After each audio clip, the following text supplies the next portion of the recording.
Welcome back, ladies and gentlemen, to Thank You for Being a Friend. Thank you for joining us again, and I look forward to speaking to both of my guests today. Introducing first from Wellington, New Zealand. Sorry, I missed ring announcing.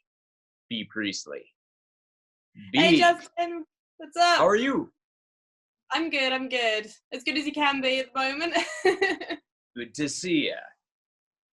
How are you doing? You doing good? I'm good. It's a little bit hot out here. I started doing this show outside and it felt like spring and I thought it was a good idea. And then it quickly turned to summer. So it's 100 degrees, but the nice background makes it worth it. So I guess it's okay. Sweating it out here. It's nighttime here. I don't have sunshine in my background. You're not in Wellington, New Zealand, right? Where are you? No, I'm in England, in Essex. So do you live in England full time? Okay, so I, before all this happened, I was living in Japan, because that's where I work out there as well, but I have a house here in England. So kind of, because we were doing, like, me and my partner Will, we were doing so many wrestling tours in Japan, we were just like, we might as well live out there and then have like a base in England. So yeah. Those are two good places to be based. Lots of wrestling. Yeah. And then when you come to AEW, you just fly out for the show and then fly back to either England or Japan? Yeah. I usually like land on a Tuesday, then leave on a Thursday morning, like back and forth to Japan. Wow, and I thought I had a long commute flying from the West Coast primarily to the East Coast quite a bit, but not so much compared to you. So we've never sat down and we've always said our hellos and we've never sat down and actually talked. I don't know your story. So I wanted to have you on just to hear your story, hear how you first got involved in wrestling. So let's start there. What made you become a fan of wrestling? Oh, so I was like, I got into wrestling real late. I was like 14 when I started watching, which I've been told is a pretty late age to get into it. But basically like, I have two older sisters and like my family's really like a musical family and like performance arts, so wrestling wasn't really something that existed in my household. So I was just channel surfing one day and then the battery just stopped and it happened to be on, I think, like a Raw before WrestleMania, like 26, like Undertaker and Michaels. And yeah, from that moment I was hooked, and then I watched the following SmackDown, and that's when like the Edge and Jericho feud was happening. And I think I started watching, and there was a lot of interesting storylines going on. But yeah, straight away I saw that and I was like, wow, what's this? This is awesome. You were instantly hooked. Yeah. And like I obviously knew who John Cena was, but I had no idea really what wrestling was. I was like, oh, that's just that weird stuff, right? Like, I wasn't really allowed to watch it. So did you have to, like, sneak around to watch it? No, I think, like, my parents were just, they were a bit, like, they thought it was a bit odd. They were like, okay, this is just a phase. Where's this come from? She'll be onto something new in a couple of weeks. And yeah, unfortunately, 10 years later, I still like it, so... So what was your transition from just watching at home and saying, I love watching this, to, hey, I want to be a part of this? How do I sign up? So I think like as soon as I started watching it and I started watching some of the girls' matches, I instantly wanted to do it. I looked at it and be like, wow, I think I could do that. And I liked the confidence that the girls had. But were there any girls that stood out to you at that time? I was like obsessed with Maurice. I thought she was awesome, like the way she carried herself with like, yeah, that confidence, cocky character. I really like Michelle McCool as well. But during that time. But obviously I really like Lita and all the Golden Age girls. But I think, yeah, so because I was only 14, I did look around and there was a school that was kind of near me. Like New Zealand's pretty spaced out. There's not a lot in between these small towns. But I had to be at least 16 to train. So on that 2-year period, I found like an amateur wrestling club, like the Olympic style wrestling. So I did amateur wrestling for a couple of years. I mean, I wasn't great. but I thought But that this was was kind of brand new. You had never wrestled amateur style before that, so this is brand no. new. Yeah, so that was I think that's really helped me just in a way of like I know how to control my body weight and control someone else's body weight. I know like footwork, like I know how to like maneuver my body and all that, and I think that really helped me with wrestling, like learning chain wrestling, because I already had a kind of concept of how the body works. And yeah, and then when I was 16, I started going to some local wrestling shows. And I think I just emailed them and they had a training weekend on. I think it was like Easter weekend 2012, I think. And they're like, yeah, come on down. And I did it and I really enjoyed it. And I started doing a bit of training in New Zealand. So that's how it kind of started. So you went to the show and then you started training at the promotion that you saw the show. They have a training school as well. You started training there. Yeah. Yeah. And then I moved up to Auckland. So I was based down like the bottom of the North Island, like near Wellington area. But then I moved up to Auckland, which is like the top of the island. So it's about like a 10-hour drive. Because there was a better training school there. And so I started training there for a bit. But I was only there for a couple of months because I had to stop training. I had to have some surgery stuff taken care of. And then when all that was finished, because I wasn't allowed to wrestle for like a year and a half, I was just like, you know what, I might as well move to England. I was born in Yorkshire in England, so I have like a UK passport. And at the time I was recovering from my surgery, I really got into British wrestling. Like I started watching the TNA boot camps they were doing. And then from there I got hooked onto Progress, and then I discovered who like Jimmy Havoc was, who Will was, who Rockstar Spud was, and like Tommy End, all these big British names like Marty. And I was just like, wow, like I want to go train there. That looks awesome. And I was just like, well, I've got a family in London, so it looks like I'm going to go train at Progress School. And that's what I did. You just packed your bags, moved out there, and reached out? Yeah, I was 19 when I left to go to London. So, yeah, I was just like, I want to do it. Like, I'm going to do it. If I don't work out, I can always go back to New Zealand. It's not the end of the world. And then what happened when you started training with them? So yeah, I started training with Progress. I first started training with IPW UK, which is like kind of based in Kent. And then from there, I was doing Progress and IPW, but I couldn't finance doing both. And Progress was easy for me to get to, and they ran training more often. So I just chose that just for convenience. And then I met Will. Then we did the What Culture shows together. And then I had. So when you say Will, just for anyone who might not know, that's Will Ospreay? Yes, William. And yeah, I did Progress on my first year in England. So this would be like 2016 was my debut year in England. So yeah, I did Progress chapter shows. I think my first one was against Tony Storm. I did all the little endeavors, all the mini shows. And then 2017, this is when Japan asked me to come over. And then, yeah, I went over. Was that exciting for you? Was that something that you had ever thought about? Or had you been watching the tapes of what was going on in Japan, checking out that style? Yeah, so I always had it in my head that I'd like to go to Japan one day, but I didn't really know that much about like which promotions they had. I just knew that a lot of people who went to Japan generally came back and they were like a million times better and seemed more of a complete like athlete. So I was like, I want to go to Japan. But my introduction to it was Tony, because at the time Tony was doing Stardom. It was really only her and Viper, who's Piper Niven now. But they were kind of the only two consistent girls from England who were going over. So it was like a really big deal to kind of get that invite. And Tony is like my best friend. So I kind of had, she kind of gave me a lot of advice, and she was actually with me for a bit on my first tour, which helped a lot.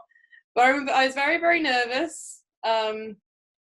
because I think it's just because you just don't know what to expect, because it's so different, and then you hear a lot of stories about like the respect system there, and you don't want to go over and make the wrong impression and be disrespectful when you don't mean to.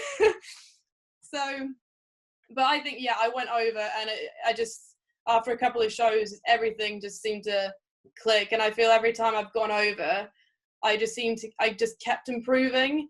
And then it got to the point, I was like, well, I would always do a tour in Japan, come back to England for a month just to renew my visa, then go back out to Japan. So it was difficult for me to get booked in England because no one knew when I was in the country. So I was like, why bother going back to England? I've got residency in Japan. I was like, I might as well just stay here and just wrestle, because I wrestle with all these girls who are like, I honestly think that the Japanese females they are like phenomenal wrestlers. Like, they don't just wrestle good for girls, they just wrestle like good for wrestlers, regardless of gender. They're fantastic. And I always felt like if I can be in a place where I want to wrestle, I'd rather wrestle with people who are leagues and leagues above me, so that I can be brought up to their level instead of being brought down to other people's. So Good philosophy. Yeah. So that's the way to get better. Yeah, and then so I decided last March that I wanted to stay out in Japan. Rossi, who owns Stardom, he was more than happy to have me, and yeah, from there, me and Will got our own apartment in Japan, and both of us thought it was the best career decision for us to be out there. And yeah, the rest is history with that. So when you're in Japan, how does that lead to AEW, or is there somewhere that you went in between? Have you ever been to Mexico? Have you ever worked out there? No, I've never worked in Mexico. Okay. I know Will's been offered a few times Mexico, but I think it's just his schedule. But no, my main ones literally I've worked England, Japan, I've done like a show in Taiwan, Australia and New Zealand and America. Those are pretty much my main ones. I kind of like, most people when they start in England, they do like the Europe tours, because there's so many like indie promotions so close to England. But because I don't know, I just never got the opportunity to work Germany or anything like that. But one day, hopefully. But no, so AEW came in, so last, so I want to say maybe December 2018, I already knew Cody and Brandy before this. I've known them for like a couple of years. But there was like a UK show that we're doing a 4-day tour, and I was on it, and so was Brandy, and so was Cody. And I ended up wrestling Brandy in one of the shows, and it was really easy, really fun. And Cody really enjoyed the match. And then about a couple of weeks later, I got a call from WWE for NXT UK. And this is when they just opened their performance center in England. And I was obviously like, wow, that training facility looks awesome. Like a place in England where you go once a month for a week, do a bunch of training, do some tapings, come home. That sounds great. That looks like the facility looks amazing. And initially I was like, I think it's the best thing for me. But then I said I was going to think about it, though. I didn't want to rush into anything. And then in January, I had another Stardom tour just for 2 weeks with Viper. And she told me then that she had signed, and so had Kaylee Ray. And I was like, okay. And she was like, come with us. It's going to be so much fun. It's going to be all of us together. Everybody's doing it. Yeah. It's all your friends. I was like, okay. And then I started thinking about it more, and I was like, if they've signed Kaylee Ray and Viper, who are the top 2 female like veterans for the UK, I'm going to go in and I'm going to be in like a massive shadow of those. Those 2 are going to be in the spotlight, and I'm just going to be pushed somewhere to the back of the line. And I didn't want my first impression in WWE to be not an afterthought, but to be just someone, just a random person thrown in the mix. And I was thinking about it more, and then also the thing came up like I wouldn't be able to do Japan tours anymore because they do tapings every 3 weeks. So I was like, I don't know, I don't think I've done enough for myself in Japan. Like I felt like I had a lot more growing myself to do, and I was like, I don't know. So I got a call back, and I basically just said, like, just kind of explained how I felt about Kaylee and Viper. They're going to be the main girls, and they even admitted, like, yeah, we wouldn't be able to have anything for you really until July anyway. So I was like, okay, no worries. Like, oh, don't worry, we'll give you a call back sometime around July. I was like, sweet, no problem. And then literally, Will just said to me, he's like, why don't you drop Cody a message? Cody, like, he's starting with this new promotion with, like, Kenny in the Bucks. Sounds pretty cool. If he says no, he says no. You're just in the same position you are now. So I was like, okay. So I DM'd Cody. At this point, was it public about AEW, or Will just knew that they were planning this company that hadn't been announced yet?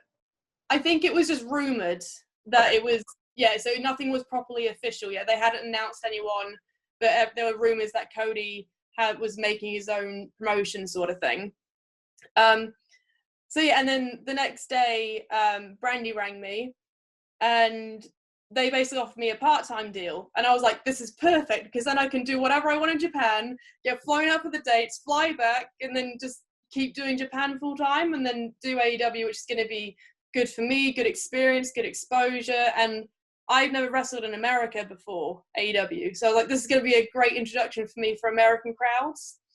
So yeah, and then from there, I was just went off, did my Japan stuff, flew out for Fight for the Fallen, came back, did the Casino Battle Royal, flew back, then TV happened. And then last December, they wanted me full-time. So I was like, okay, hell yeah, let's do it.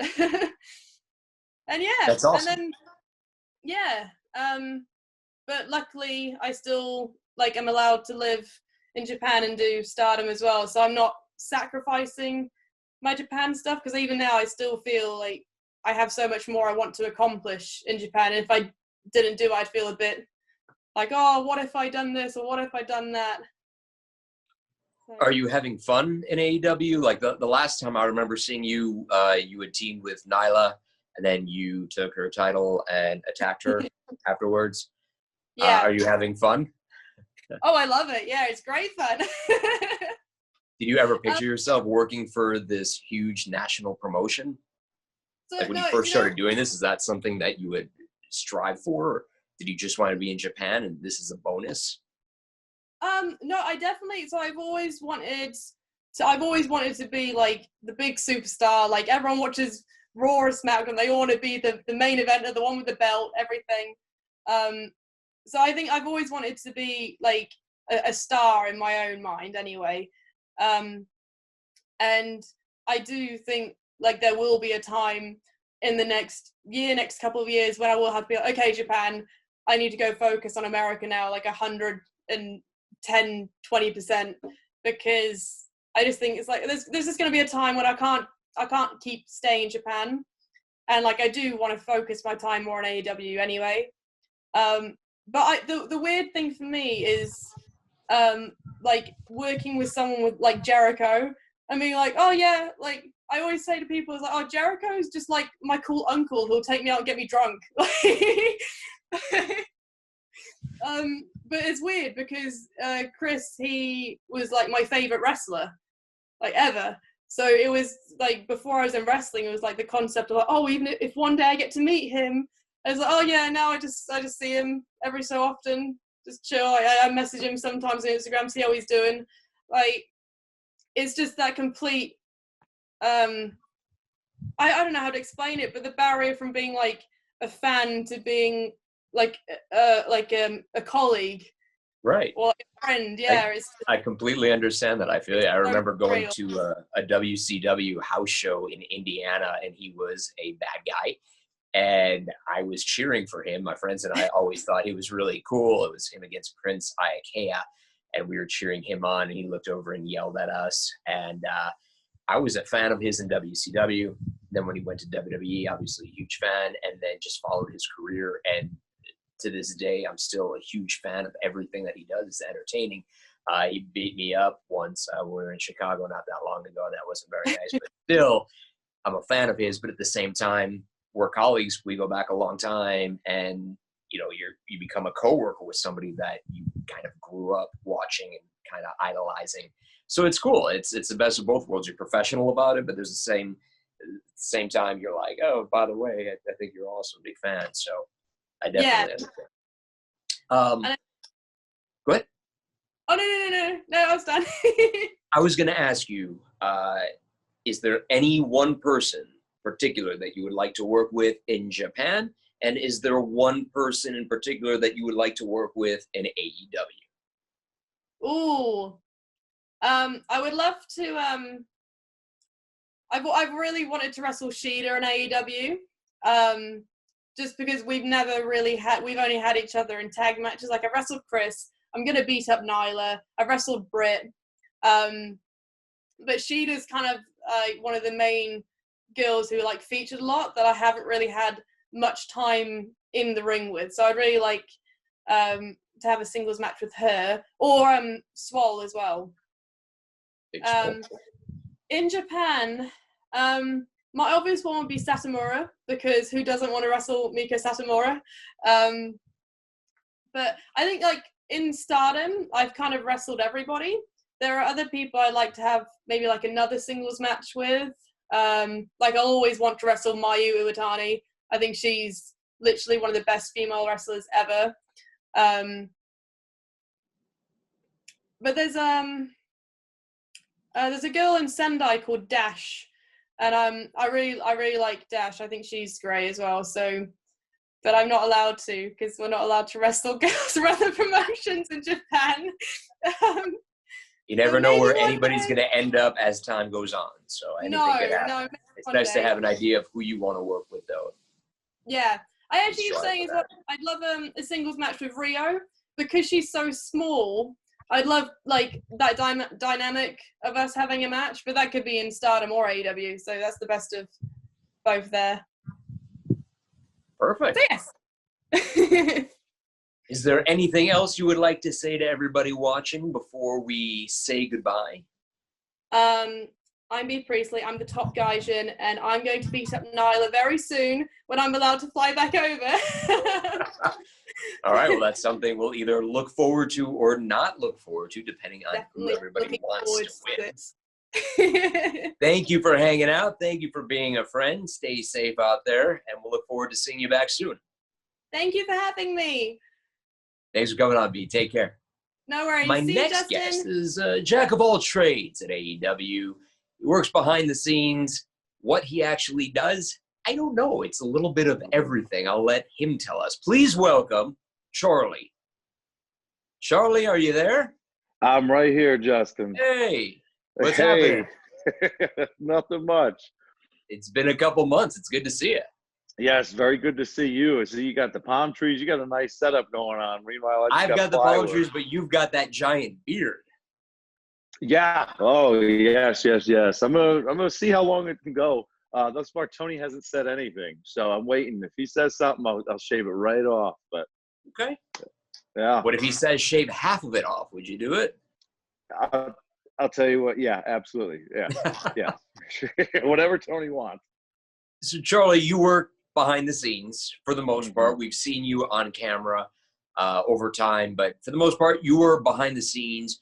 You do a lot. I'd like to find out exactly what you do. Also, I'd like to hear your story, because you do have a really cool story, and you've done a bunch of different things in life, just like you do with AEW. So let's start with when we first met a while back, but our first real actual conversation, I remember you had taken a photo backstage, and that's when you had admitted to me that you know where I'm going with this one.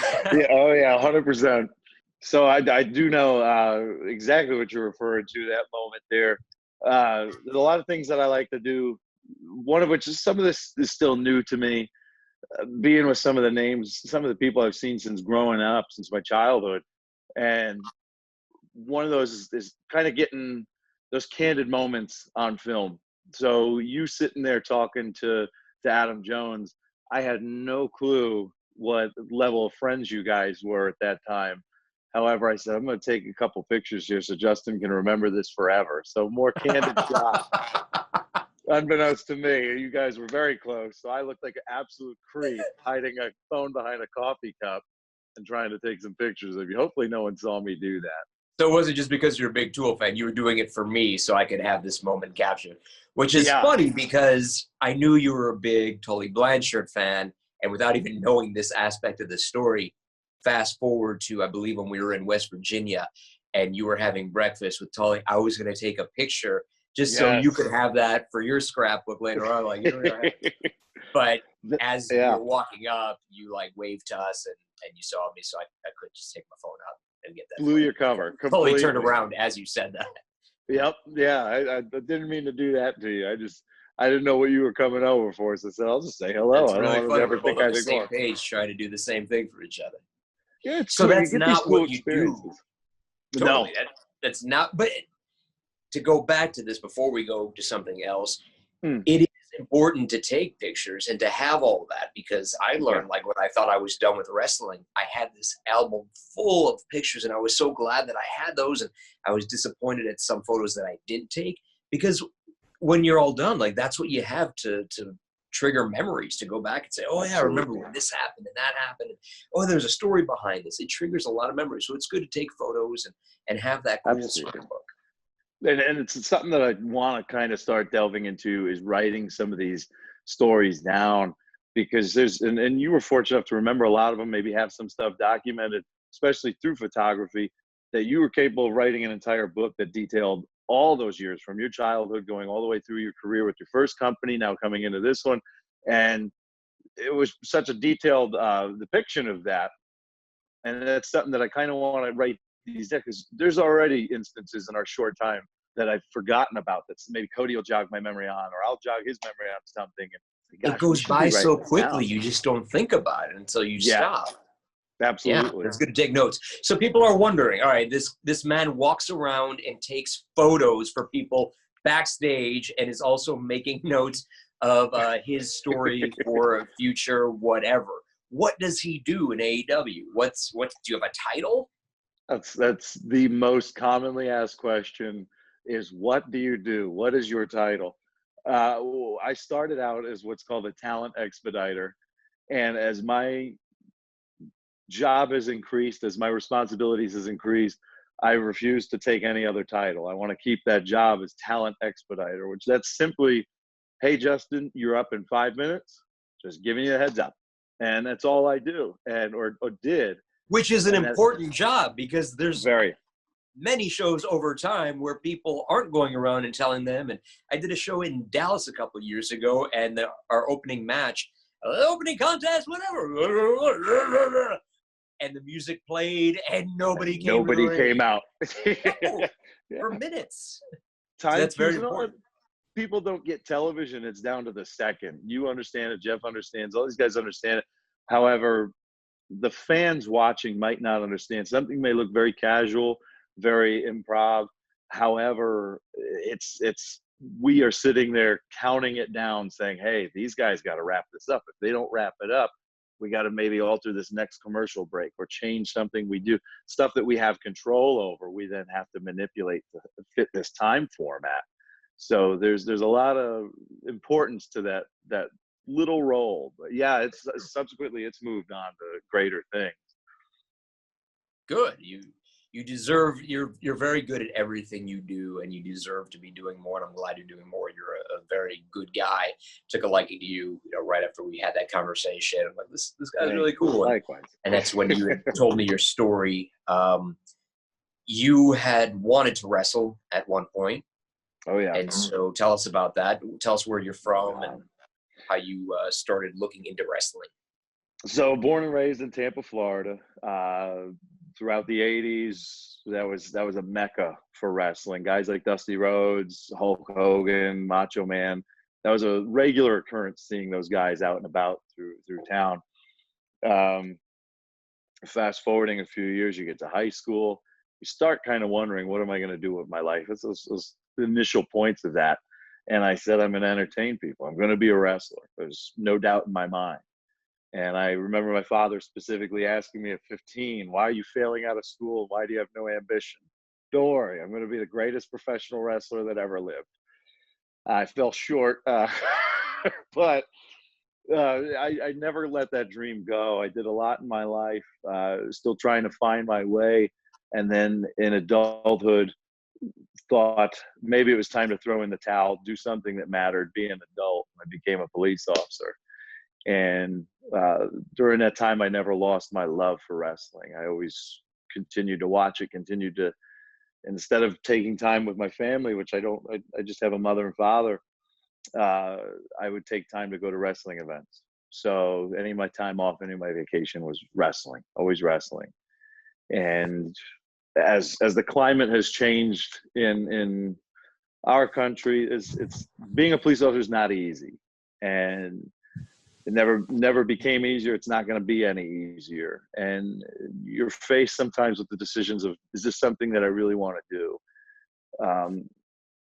And unfortunately, helping people, doing all, I loved it. I loved risking my life to save someone else's. It was the absolute greatest feeling. Writing speeding tickets wasn't. I didn't like doing that stuff. I didn't like working small fender benders and having to do all the paperwork. I wanted to chase murderers. I wanted to chase bad guys. That's what I did well. And unfortunately, I got moved to day watch, which not a lot of good stuff happens on day watch. It is tickets and garbage. And so I said, you know what, maybe it's time to cash it in. And I did. And that's when I went to Cody and I said, hey, I just stopped being a cop. Maybe it's time for me to get into wrestling. And he linked me up with QT, and I started training with QT, and I hopefully, I don't want to put words in the guy's mouth, but thought I was a good enough guy to maybe start working with.